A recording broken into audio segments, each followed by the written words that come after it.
उत्कल वेदांत model school कुसुमधरा तरफ छोट एक प्रयास वर्तमान कोविड-19 जो लॉकडाउन चली समस्त शिक्षानुष्ठान बंद अच्छी तेणु पिला माने किपरि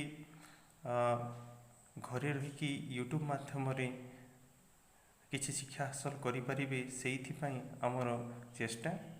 मु संजय सागर उत्कल वेदांत मॉडल स्कूल कुसुमधरा एक छोट प्रयास करुछि। तो आज आम पिला माननकु गणितर विभाज्यता विषय शिखाइबा। तो आम जानू जे प्रत्येक संख्या निजर गुणनीयक द्वारा विभाज्य होता है। आउ विभाज्यता संपर्क जदि जानिबा तेबे आमे गुणनीयक निर्णय करि परिबा। ता सहित लसागु गोसागु संपर्क आमे जानि परिबा। तो ये विभाज्यता पाई केतोटी नियम अछि। तो से गुड़क आमे आज आमे 2 रु 10 जाए विभाज्यता संपर्क रे आज पढ़िबा। तो ठीक अच्छे।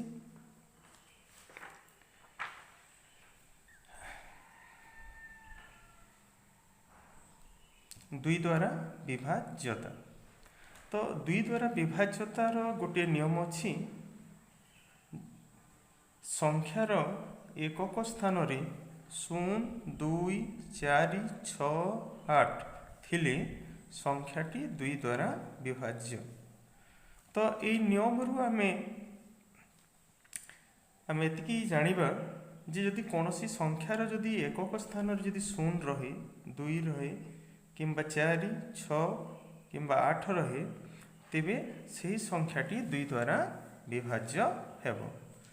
तो परीक्षा करी देखूँ केतोटी संख्या एठी नौ जार एकक स्थान रे ए अंक गुड़ाक रही।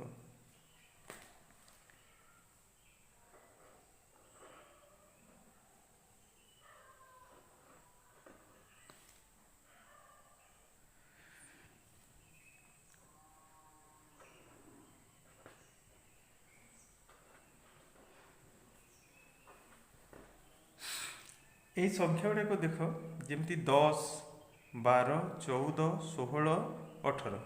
तो 10 एकक स्थान अंक हूँ 0, 12 एकक स्थान अंक हूँ 2, 14 एकक स्थान अंक है 4, 16 एकक स्थान अंक हूँ 6 एवं 18 एकक स्थान अंक हूँ 8। तो यही संख्या गुड़िकर एकक स्थान अंक यही नियम अनुसार 0 2 4 6 8 अच्छी तेबे यह दुई द्वारा विभाज्य हम। परीक्षा कर जे 10 एकक स्थान रे 0 अच्छी। तो यही संख्याटी दुई द्वारा विभाज्य होछि कि नहीं। 2 5 10। तो 10 एकक स्थान रे 0 अच्छी एटा दुई द्वारा विभाज्य। ठीक से 12 मध्य एकक स्थान रे 2 अच्छी 212 एटा भी दुई द्वारा विभाज्य। 14 एकक स्थान रे 4 अच्छी 2 7 14 एटा मध्य दुई द्वारा विभाज्य।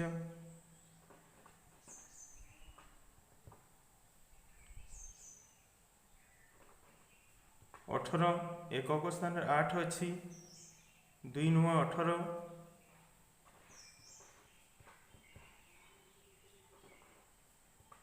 16 एकक स्थान रे 6 अच्छी 2 8 16। तो एठू जनागला जे एकक स्थान रे 0 2 4 6 8 जदि थाए कौन संख्या तेबे ताहा दुई द्वारा विभाज्य। संख्या गुड़िक 2 अंक हो 3 अंक हो बा जेते अंक विशिष्ट संख्या हो केवल आमको एकक स्थान अंकटी को आमको देखा पड़ो। जदि ताहा 0 2 4 6 8 होता है तेबे से संख्याटी दुई द्वारा विभाज्य हेब। तो ये नियम अनुसार आम ये जानीपारू जे दुई द्वारा कौ संख्याटी विभाज्य हम सेटा आम जानी सारू। वर्तमान आम 3 द्वारा विभाज्यता संपर्क में जाना। 3 द्वारा विभाज्यतार नियम है संख्यार अंक मानकर समष्टि 3 द्वारा विभाज्य हेले संख्याटी 3 द्वारा विभाज्य। तो एठाने हमको लक्ष्य करने को पड़ो जे एठी कहुई जे संख्यार अंक मानकर समष्टि गोटे आमे जानू जे प्रत्येक संख्यार अंक थाए तो सी जो अंक गुड़ाक थी से समष्टि समष्टि मान हूँ जोगफल। तो से जोगफल को जदि आम 3 रे भाग करिबा तेबे से जदि भाग करिबा एवं भाग शेष जदि 0 हुए तेबे संख्याटी 3 द्वारा विभाज्य हेब।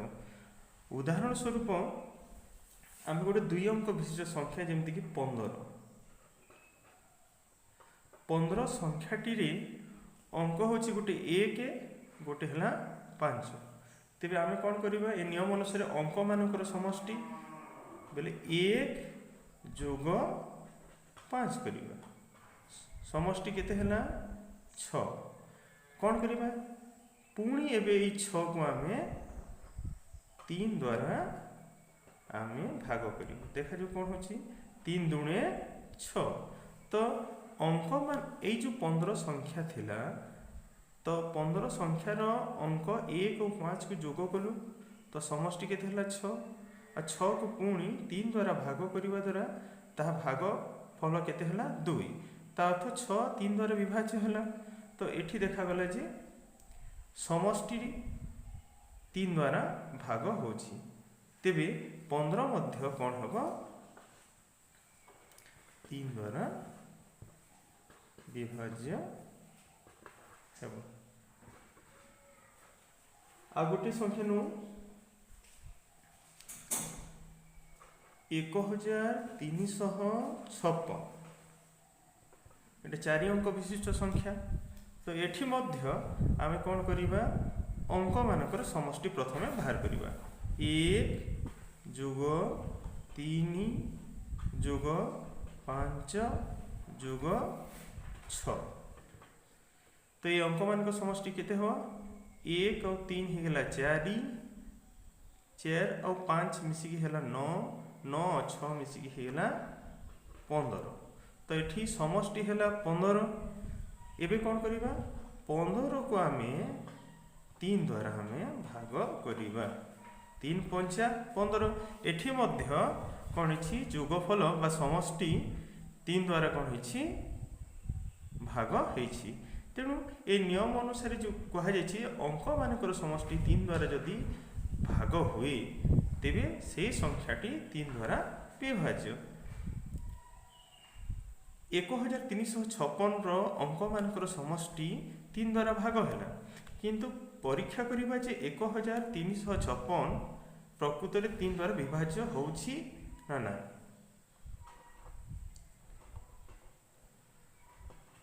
1356 आम ताकू जदि भाग करवा के 3 प्रथम केते जीव एटा 3 चौ 12 तापर हाथ 12 13 रु 12 गले केते है 1 15 है 5 को लेबा 3 पंचा 15 रहिला केते शेष रे 6 तो 3 दूणे 6।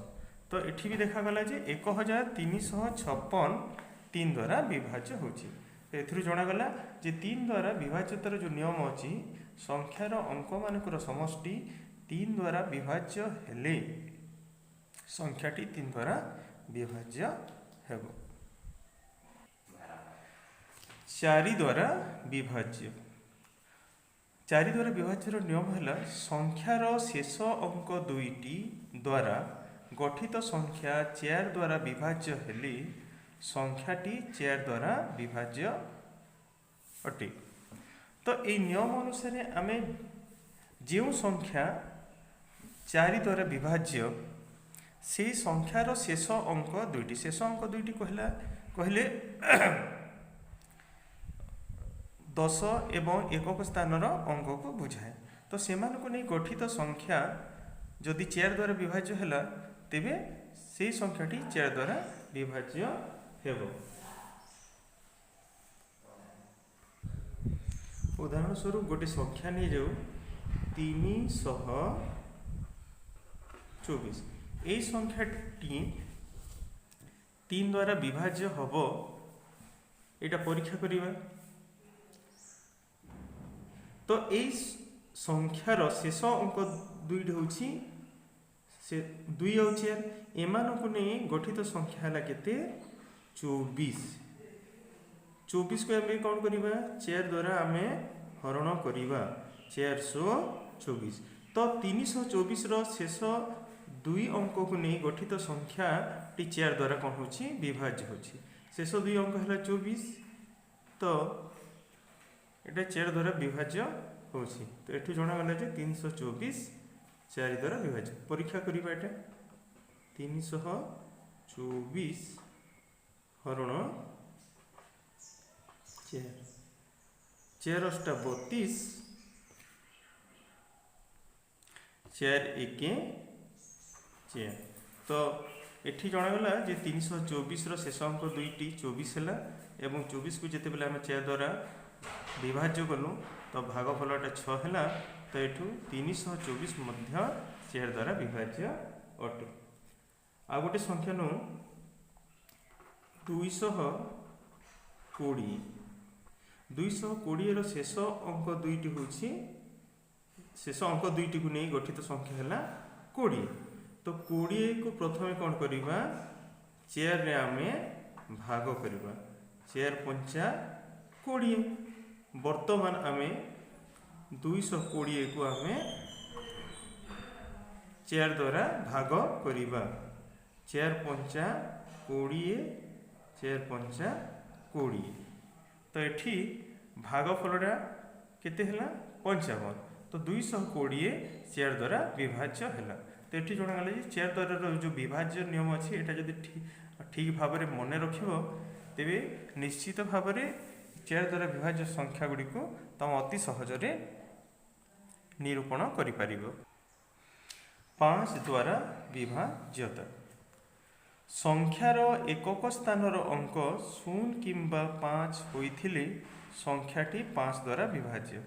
तो ये 5 द्वारा विभाज्यता नियम अनुसार आम लक्ष्य करिबा जे संख्यार एकक स्थानर अंक जदि 0 होता है किंबा 5 होता है तेबे संख्याटी 5 द्वारा विभाज्य हेबो। गोटे संख्या निया जाऊ 30 रो एकक स्थानर अंक होछि 0 एकक स्थानर अंक है केते 0 तेबे यह 5 द्वारा विभाज्य हम। तो यह को आम परीक्षा करवा 30 हरण 5 530। आ गोटे संख्या निया जाऊ 120 रे एकक स्थानर अंक होछि केते 0 एटा मध्य 5 द्वारा विभाज्य होगा 5 दूनी 10 5 चौ 20। तो एठी देखागला आ गोटे संख्या नहीं जो जार एकक स्थान रे 5 थी 125। तो 125 रो एकक स्थान अंक है 5। तो यहाँ मध्य नियम अनुसार 5 द्वारा विभाज्य हेबो 125 हरण 5 5 दूने 10 5 5 25। तो 125 मध्य कौन हो 5 द्वारा विभाज्य हो। तो यही 5 द्वारा विभाज्य नियम अनुसार आम जानीपारू जे कौन सी संख्यार एकक स्थान जदि 0 थाए किंबा 5 थाए ताहा 5 द्वारा विभाज्य हेबो। 6 द्वारा विभाज्यता 6 द्वारा विभाज्यता नियम है संख्याटी उभय 2 और 3 द्वारा विभाज्य हेले संख्याटी 6 द्वारा विभाज्य हेबो। तो 6 द्वारा विभाज्य नियम अनुसार आम लक्ष्य करिबा जे संख्याटी केवल 2 द्वारा विभाज्य हेले सेटा 6 द्वारा विभाज्य हेबनी उभय 2 एवं 3 2 रे विभाज्य एवं 3 संख्या द्वारा विभाज्य होथिले सेही संख्याटी 6 द्वारा विभाज्य हेब।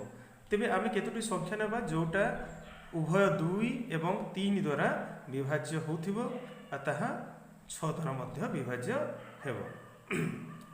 गोटे संख्या है 24। तो 24 रो एकक स्थान रे जेहेतु कौन अच्छी चेयर अच्छी, तो 2 रो विभाज्यता नियम रे कहा जायछि जे एकक स्थान 0 2 चेयर 6 8 थिले सेटा 2 द्वारा विभाज्य। तो यही संख्यार एकक स्थान कौन अच्छी 4 अच्छी, तेणु यहीटा 2 द्वारा विभाज्य। 2 रे विभाज्य कले केते हला एटा 12। ठीक से पूरी 3 रो नियम देखिबा। 3 रो नियम कहा जायथिला जे संख्याटीर अंक मानकर समष्टि 3 द्वारा विभाज्य हेले ताहा 3 द्वारा विभाज्य। तेबे 24 रो जो अंक गुड़ाक अच्छी तार समष्टि बाहर करिबा 2 एवं 4 रो समष्टि हैला 6 हैला एवं 6 पुणी 3 द्वारा विभाज्य। तो देखा गला जे 24 उभय 2 द्वारा एवं उभय 3 द्वारा उभय 2 एवं 3 द्वारा विभाज्य अटे। तो एठु जणा गला जे 24 कौन हम 6 द्वारा मध्य विभाज्य हेब। विभाज्य हेले केते हला 4। आउ देखा जो आ गोटे संख्या निया जो जेमति कि 120 एठारे एकक स्थान रे 0 अछि, तेबे यह 2 द्वारा विभाज्य, एटा भी 2 द्वारा विभाज्य हो। 120 को आम 2 रे विभाज्य करिबा तो एटा हैला 60। एबे देखिबा कि यह 3 द्वारा विभाज्य होउछि कि नाही। कोन करिबा 3 रो नियम अनुसार अंक मानकर समष्टि 1 2 0 यार समष्टि केते हैला 3। तो ये समष्टि को कोन करिबा 3 रे भाग करिबा, भागफल हैला 1। तो 120 उभय 2 द्वारा एवं 3 द्वारा भाग हेउछि। तो जेहेतु एटा उभय 2 और 3 द्वारा विभाज्य हैला, तेबे 120 मध्य 6 द्वारा विभाज्य हेब। तो आमे अति सहजरी ए 6 रो विभाज्यता नियम जदि जानिथिबा तेबे आमे 6 द्वारा विभाज्य होता संख्या गुड़ी को आमे पाई पारिबा। 7 द्वारा विभाज्यता। तो 7 द्वारा विभाज्यता नियम है संख्यार शेष अंक को 2 द्वारा गुणन करी गुणफल को सेही संख्यार अवशिष्ट अंक द्वारा गठित संख्यारु विजोग कले जो विजोग फल हेबो ताहा 7 द्वारा विभाज्य हेबा उचित। तो एठारे जो 7 रो विभाज्यता नियम होछि टिके दीर्घ हो जाइछि, किंतु जदि आमे किछि उदाहरण नै कि तार जदि अभ्यास करिबा तेबे 7 द्वारा विभाज्यता नियमटा अति सहज रे आमे जानि परिबा। तेणु आमे कोन करिबा केतोटी संख्या नै कि परीक्षा करिबा। जेमिति गोटे संख्या हला 224 एई संख्याटी 7 द्वारा विभाज्य अटे। आम केमती जानिबा ए नियम अनुसार ए नियम रे कहा जायछि जे संख्यार शेष अंक को 2 द्वारा गुणन करी गुणफल को सही संख्यार अवशिष्ट अंक द्वारा गठित संख्यारु विजोग करिबा। आ जो विजोग फल हेबो ताको 7 द्वारा हमें भाग करिबा। आ जदि भाग हैला भाग शेष जदि 0 रहिबो तेबे विभाज्य हेबो। देखा जो एई 224 रो शेष अंकटी होछि 4 आ अवशिष्ट अंक को नै गठित संख्या हैला 22। तो प्रथमे कौन करिबा हमें शेष अंक को 2 द्वारा गुणन करिबा। जेमिति कि 4 होछि शेष अंक ताकू 2 द्वारा हमें गुणन करिबा। तो गुणन कले केते हला गुणफल 8। एबे ए गुणफल को कौन करिबा 224 रो से एकक स्थान अंक को छाड़ी बा जो शेष अंक 4 को छाड़ी अवशिष्ट जो अंक रहा से नहीं गठित संख्या केते हला 22 सेठू आम ए गुणफल को विजोग करवा। तो 22 रु आम कौन करवा 8 को विजोग करवा। तो 22 रु 8 विजोग गले केते हला 14। एबे ध्यान देवाक पड़ो जे ए विजोग फलटी 7 द्वारा विभाज्य होछि। तो ये नियम अनुसार यही संख्याटी वर्तमान 7 द्वारा विभाज्य हेब। 224 हरण आम 7 करवा 7 3 21 7 3 21 7 2 14। तेबे 224 संख्याटी 7 द्वारा मध्य विभाज्य है। आमे जदि ए नियम अनुसार आ विभिन्न संख्या को एमती जदि परीक्षा करिबा तेबे निश्चित भाव में 7 द्वारा विभाज्य संख्या गुड़ी को आमे जानी परिबा। निम्न केतोटी संख्या लिखुछि नीचे परीक्षा कर नेबे 210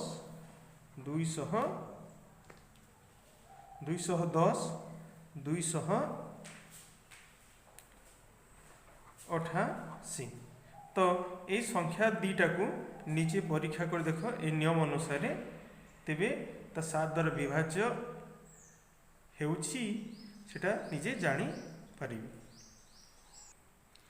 8 द्वारा विभाज्यता 8 द्वारा विभाज्यता नियम है संख्यार शेष 3 अंक द्वारा गठित संख्या जदि 8 द्वारा विभाज्य हुए तेबे संख्याटी 8 द्वारा विभाज्य हेब।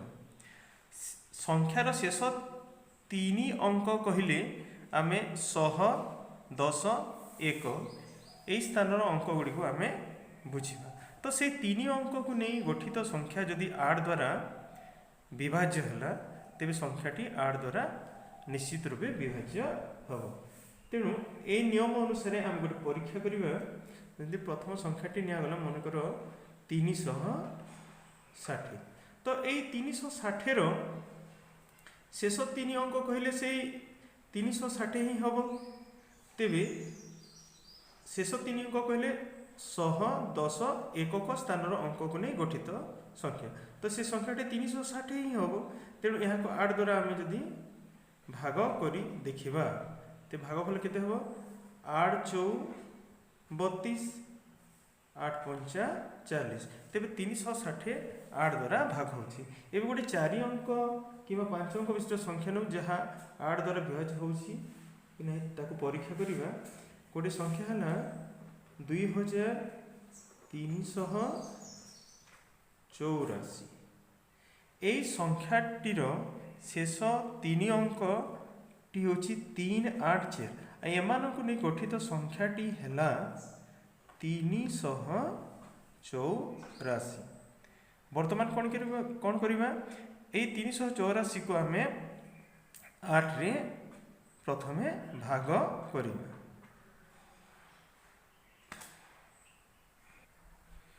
तो एटा केते हबो 8 4 32 8 8 64। तो शेष 3 अंक जो 384 है सेटा 8 द्वारा भाग होछि। तो निश्चित रूपे 2384 मध्य कौन हम 8 द्वारा भाग हेब। तो 2384 हरण आम 8 करिबा केते जो एटा 8 दूणे 16 8 दूणे 16 है। तो 8 दूणे 16 है तापर जीव 8 नुआ 72 8 8 64। तो यही संख्या 2384 8 द्वारा विभाज्य है। तो यही नियम अनुसार आम ध्यान देवा जिते बेले 8 द्वारा विभाज्यता नियम पढ़ा 8 द्वारा विभाज्य संख्या निरूपण करवा से नियम अनुसार आम कौन करवा शेष 3 अंक द्वारा गठित संख्या को प्रथमे 8 द्वारा आम भाग करवा। जदि 3 अंक जदि द्वारा गठित संख्याटी जदि 8 द्वारा विभाज्य होछि तेबे मूल संख्याटी मध्य 8 द्वारा विभाज्य हेब। 8 द्वारा विभाज्यता परि आमे 9 द्वारा विभाज्यता शिखिबा। तो 9 द्वारा विभाज्यतार सामंजस्यता अछि 3 द्वारा विभाज्यता नियम सहित। तो ये देखा जो संख्यार अंक मानकर समष्टि 9 द्वारा विभाज्य हेले संख्याटी 9 द्वारा विभाज्य। 3 द्वारा जमी अंक मानकर समष्टि को आम प्रथम 3 रे भाग करूँ तापरे ताहा जदि समष्टि जदि 3 द्वारा भाग होता संख्याटी 3 द्वारा भाग होता। ठीक से परी 9 द्वारा विभाज्यता जानापी हेले प्रथम कौन करवा संख्यार अंक मानकर समष्टि को आम 9 द्वारा विभाज्य करवा ताको भाग करवा। जदि 9 द्वारा ताहा भाग है तेबे संख्याटी 9 द्वारा विभाज्य हेब। तो प्रथम गोटे संख्या नेबा संख्याटी होछि 225। तो ये कौन करवा 225 अंक मानकर आम समष्टि निरूपण करवा। 2 जोग 2 जोग 5 तो जोग कले केते हला यहाँ 9। तो जोगफल 9 को पुणी कौन करवा 9 द्वारा भाग करवा। तो समष्टि बा जोगफल 9 द्वारा भाग है तेरे एठू जनागले जे 225 मध्य कौन हम 9 द्वारा भाग हेब। 9 दुणे 18 4 9 5 45। तो ये देखा गला जे 225 मध्य 9 द्वारा भाग होछि। तो ये नियम अनुसार आम परवर्ती संख्या गुड़ी को आम जापर जे 9 द्वारा केमता विभाज्य होछि बारंबार अभ्यास दरकार यहाँ। तो मुझे केतोटी संख्या निम्न लिखि दूची जोटा नीचे अभ्यास कर नब 135 405 निजे थरे ए नियम अनुसार 135 और 405 को 9 द्वारा केमती भाग हेब अति सहज आम केमती जापर ए विभाज्यता नियम प्रयोग करी आम यार समस्यार समाधान करि परिबा। 10 द्वारा विभाज्यता संख्यार एकक स्थान रे 0 थिले सेही संख्या 10 द्वारा विभाज्य हेब। या पूर्व आम जानिछु जे संख्यार एकक स्थान रे 0 थिले 2 द्वारा विभाज्य हेब 5 द्वारा मध्य विभाज्य हेब जोटा विभाज्यता नियम लिखा जाए परवर्ती आगु आम ता विचार कर सारी। तो एबे ए नियम अनुसार एकक स्थान रे जदि 0 थाए तेबे ताहा 10 द्वारा विभाज्य हेब। तो एमती संख्या 3220 यार एकक स्थान अंकटी होछि 0 तेबे यह 10 द्वारा विभाज्य हम। यहाँ को आम 10 रे भाग करवा 10 30 30 10 दुणे 20 तो भागफल केते हला 32। तो एमती भाव में आम देखा जे जो संख्यार एकक स्थान रे 0 थाए तेबे से संख्या गुड़िक 10 द्वारा विभाज्य हेब। 2220 यही संख्यार एकक स्थान में 0 अच्छी तो यही संख्याटी 10 द्वारा विभाज्य हम। जदि आम 1000 को जदि 10 रे हरण करवा एठी यही संख्यार एकक स्थान में कौन अच्छी 0 अच्छी तो यहीटा ए नियम अनुसार 10 द्वारा विभाज्य हेब। तो आज आम जो विभाज्यता नियम 2 रु 10 जाए आम शिखिले यहाँ आमको परवर्ती समय आम गुणनीयक निर्णय करिबारे आमको सहाय्य करिबो। विशेषकर यह चतुर्थ पंचम षष्ठ सप्तम श्रेणी पिलामानंकु ବା ତାଠୁ ଊର୍ଦ୍ଧ୍ୱ ଶ୍ରେଣୀର ପିଲାମାନଙ୍କୁ ମଧ୍ୟ ସାହାଯ୍ୟ କରିବ। ତ ଆଗାମୀ ଦିନରେ ଆମେ ଆହୁରି ଗଣିତ ବିଷୟର ବିଭିନ୍ନ ବିଷୟକୁ ନେଇ ଗଣିତର ବିଭିନ୍ନ ଯେମିତି ଗୁଣନୀୟକ, ଲସାଗୁ, ଗସାଗୁ, ଭଗ୍ନାଂଶ, ଦଶମୀ ସଂଖ୍ୟା ଏମିତି ଅନେକ ବିଷୟରେ ଆମେ ଉପସ୍ଥାପନ କରିବା। ଆଉ ମୁଁ ଆଶା କରୁଛି ଏହା ପିଲାମାନଙ୍କୁ ଖୁବ୍ ସାହାଯ୍ୟ କରିବ, ପାଠପଢ଼ାରେ ତାଙ୍କର ସାହାଯ୍ୟ କରିବ। ଆଉ ଘରେ ରହିକି ମଧ୍ୟ ସେମାନେ ୟୁଟ୍ୟୁବ୍ ମାଧ୍ୟମରେ ସେମାନେ କିଛି